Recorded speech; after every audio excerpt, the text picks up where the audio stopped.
J'ai le cœur serré. Juin 1940, la France capitule et s'enfonce dans la nuit de l'occupation. Mais un général fait entendre sa voix. Avec lui, une poignée d'hommes et de femmes, partisans de la France libre, refusent de rendre les armes. Parmi eux, Honoré d'Estienne d'Orves.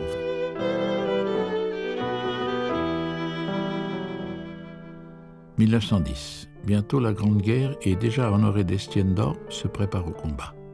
Né avec le siècle, Honoré est élevé dans la passion de Dieu, le culte du roi, l'amour de la patrie. Grande famille, ses cousins s'appellent Louise de Villemorin, Antoine de Saint-Exupéry. Lycée Louis le Grand, Polytechnique. Honoré a 20 ans et rêve du grand large. 1923, il intègre la marine et fait le tour du monde, officier torpilleur. De retour sur la terre ferme, Honoré rencontre Éliane de Lorgeril, il l'épouse, 5 enfants. 1939, Deuxième Guerre. D'Estienne d'Orves embarque pour Alexandrie.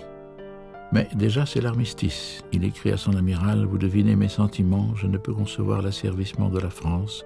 Mes ancêtres se sont battus jusqu'au bout, je ne puis faire autrement que de les imiter. » Juillet 1940, à la tête du premier groupe marin de la France libre, il rejoint Londres et convainc le général de coordonner un réseau de renseignement.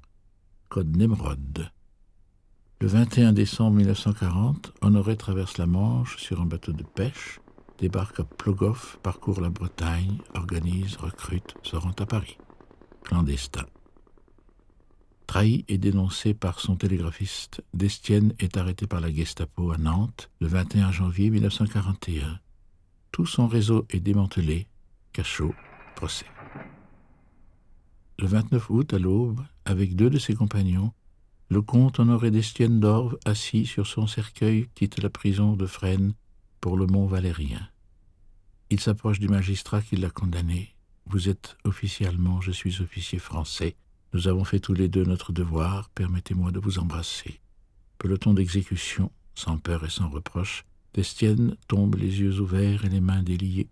Quelques heures plus tôt, dans la nuit, il écrivait à sa sœur « Ma chère petite sœur, que personne ne songe à me venger. Je ne désire que la paix dans la grandeur retrouvée de la France. Dis bien à tous que je meurs pour elle. Maintenant, je vais dormir un peu. »